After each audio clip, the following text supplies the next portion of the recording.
I'm gonna be honest with you. You probably ain't got a man because you unattractive. I mean, if you trying to increase your chances and you trying to look better, you might want to drop down in this description box and get this tea. It might not work miracles, but it'll work something, child. Just try it out. Bye.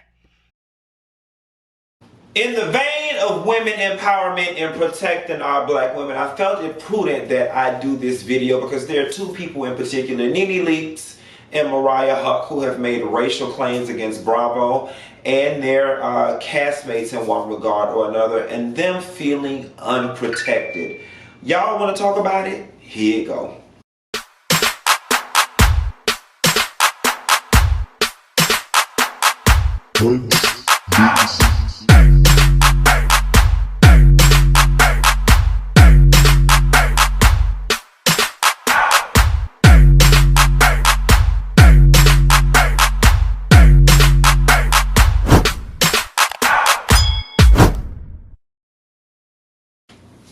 That's a girl. I woke up today in a funky, just funky ass mood, funky Dineva in a funky mood, and I need to clear my spirit and just get some of this negative energy off of me. I just went shopping. I had to go get a steamer for these nasty pair of silk paints. I'm finna wear out to this birthday dinner tonight. And I was looking through my notes, fumbling through my notes, and I was like, you know what? Let me go ahead and get this Nene Leakes Mariah Huq video off my chest so we can purge our systems of this and be done of it with it. A lot of y'all have been asking me to talk about it, and I'm going to approach this video from a place of a cautionary tale, one of Aesop's fables. And the moral of this story is you must be liked, right? So, I am a big fan of, and I've made Instagram posts that allude to this before about, does your child get bullied or picked on because they're being bullied or picked on or because they're lame as hell, right? And we put so much stock in education, which is extremely important. But oftentimes, particularly in black households, there's very little stock put in socialization. The reality of the situation is, as human beings, we are herd animals. We are packed animals. And while in a lot of black households we preach, don't be like the other person and be an individual. Yes, if your friends jump off a bridge, are you going to jump? No. But there is still a certain skill set that one must learn in order to survive in this world. And that is how to go along with the herd. It is a skill set that is useful in family life, in neighborhood life, in work life. And you all have heard the idiom, when in Rome, do as Romans do. If everybody is walking up the stairs and you're walking down the stairs, obviously you're going to be viewed as the problematic person. That's the only way I can put this thing to make it very simple. Now, I'm going to discuss the two ladies separately because they have two separate situations, and I'm going to start with Nene Leakes first. On the heel of Megan Thee Stallion's video, where Megan sparked all of this talk about women needing to be protected and not feeling protected, so on and so forth, Nene Leakes figured that she would hitch her wagon to the Megan Thee Stallion Black Women Need to Be Protected movement and throw in that the issues that she's having over at Bravo on one level or another is her not being protected, trying to piggyback off of the Megan Thee Stallion situation and the momentum that was built. I personally, I have a problem with it. I have a problem with it because I think that two issues are being conflated. Do I believe Nene Leakes in her mind is having a legitimate issue over there with Bravo? Yes, I do. I do. Do I feel it is an issue of race, and because she is a black woman, she is not being protected by those around her? I do not. Simply put, I think that the issue Nene Leakes is having on one level or another is an issue of likability.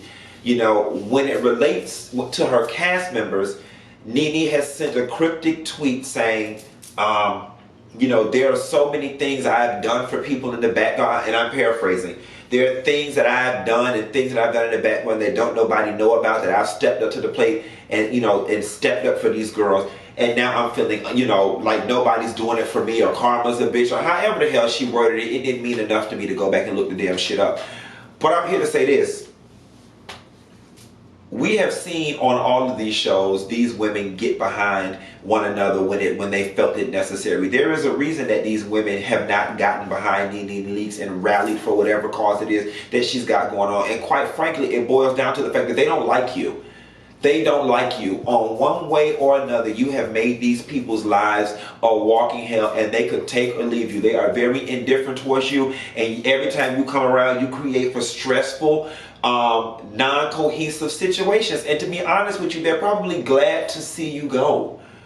Secondly, from Bravo's perspective, them people are sick and tired of you going over there, nickel and diming them, you know, wanting exorbitant amounts of money season after season after season, and still cussing them folks out, being rude, being mean, being nasty. And I'm going to address the other housewives getting to do the same. But this is the first statement and point that I want to make as it relates to Nene and Bravo, because somehow or another it's being presented as if Bravo owes her something. Fair exchange is no robbery. When we first met Nene season 1 of Housewives, look at the fashions, and you were driving a Nissan Murano. Look at your life now. So yes, while you are or have been the HBIC of Housewives, you have been the driving force of those ratings. You have been the it girl on the show. You have made the show what it was. The premise, the whole first 2/3 of the show was built off your back. You were paid handsomely for it. Fair exchange is no robbery. So that being said, you gave us an award-winning show. We gave you multi-millions of dollars. You don't owe them anything, and they don't owe you anything. So I am lost as to what is the problem, other than the fact that they've created a monster in a degree, because you weren't having these issues in the beginning. So why now?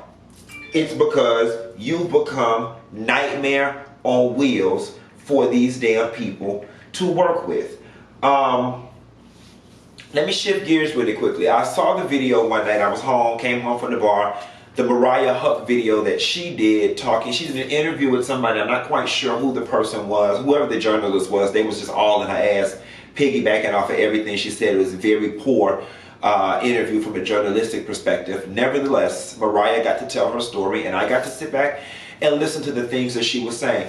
Now, I have said this to several members of the cast of Married to Medicine, and I'm going to say this publicly.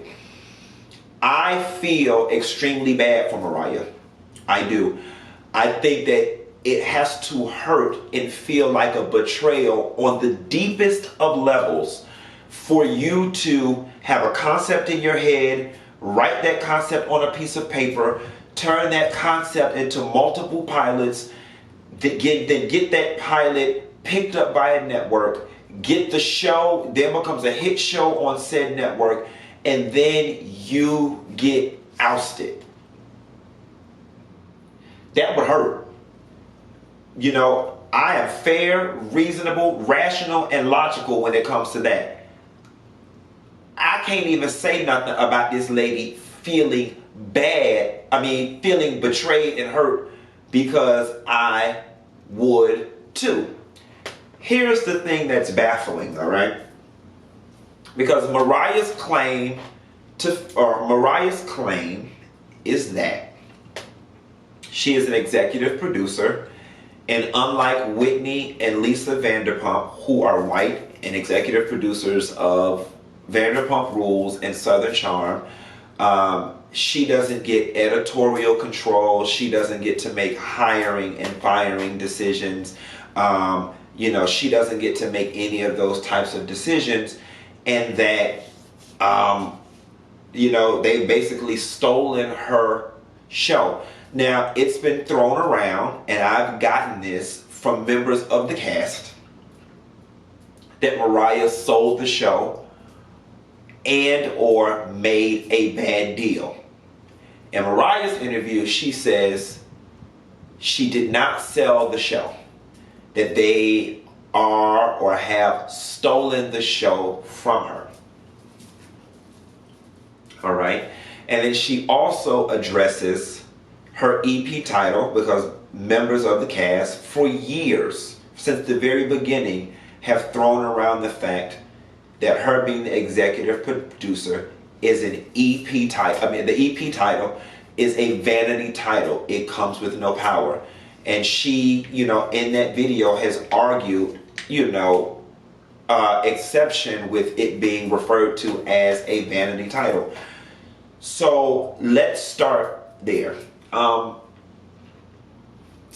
If you are truly an executive producer with all the rights and responsibilities that come with that, then you are on the editing floor.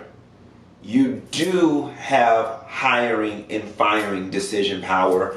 You do have say-so over what goes on, including your very own fate on the show.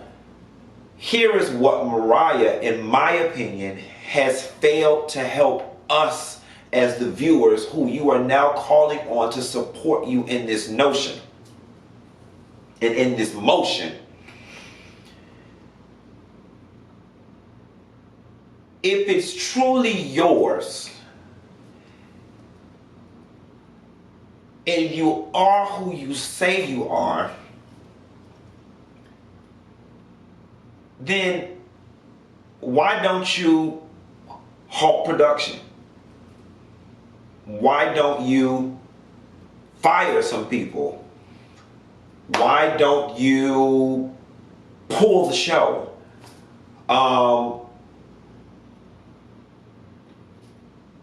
It suggests to me, especially how big of a stink that you've made about this thing publicly, that if you could do any of those things, you would do them.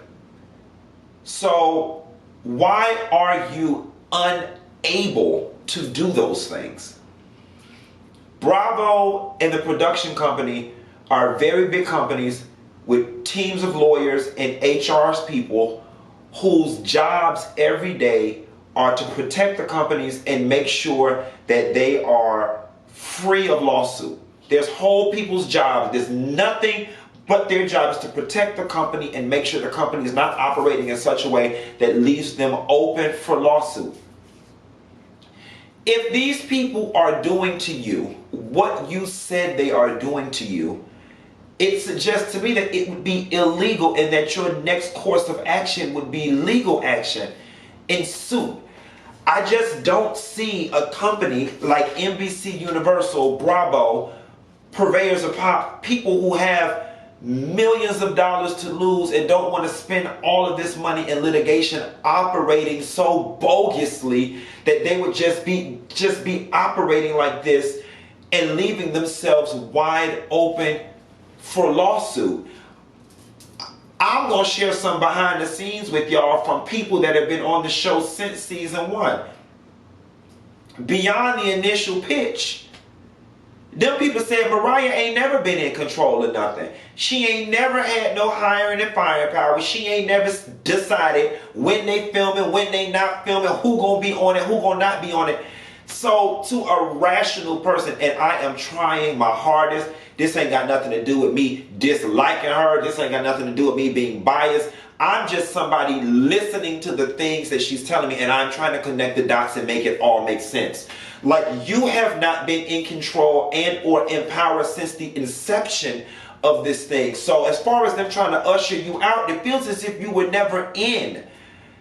So I'm going to need Mariah or somebody to drop down in the comments or make another video and better explain to us how, if this was yours, that you've never been in a position of power It suggests to any reasonable person that power has been relinquished via contract, via sale, via abandonment of rights. Somehow or another, the power has been taken from you from Pilate, and between Pilate and Series, and now all the power sits over here. Case in point, Mona Scott. Mona hiring and firing bitches.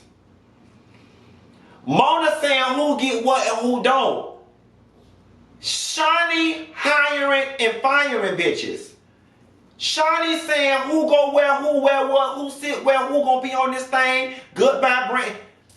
You know, and so it's just weird. And while I want to support, let me tell you something. If you can prove to me that wrongdoing is wrong, I will not support wrong. I will get behind it. I will recant this video. I will holler at Bravo Andy and Purveyors of Pop and everybody else.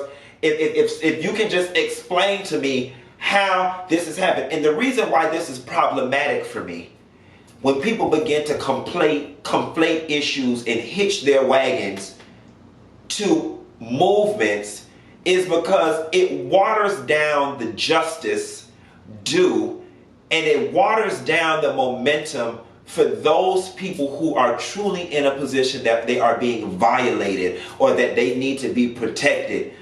Again, and I'm getting ready to close this thing out, it's a likability factor. All right. And revealing background information. This comes from cast and producers. They don't like her. She's hell on earth for them to work with. All right. And it ain't even about what's good for the show. If she make the show, we can argue that later. Moral of the story is you get much further in life being liked. I'm gonna close this thing out by telling y'all a very interesting story. And this is why this is dear to me about being liked, and why it's important to socialize your children properly, and how the saying, get along in the sandbox.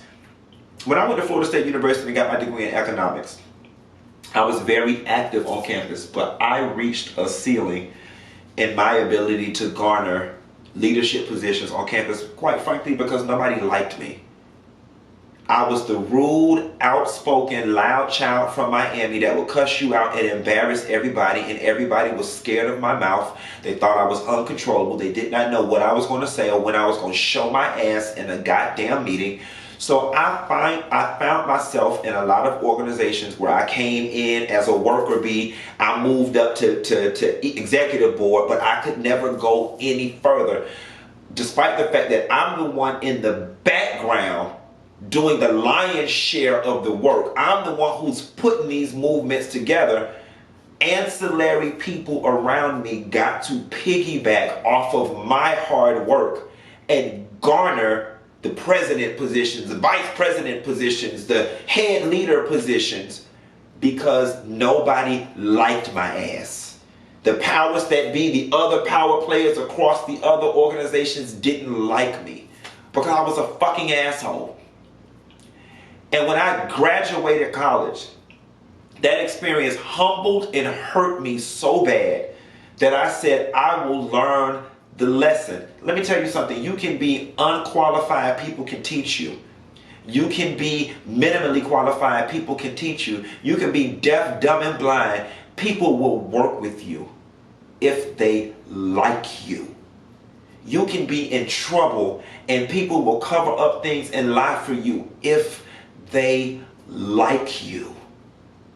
You've got to be liked. You've got to be liked. I'll give you some more Bravo behind the scenes. They love Candy at Bravo.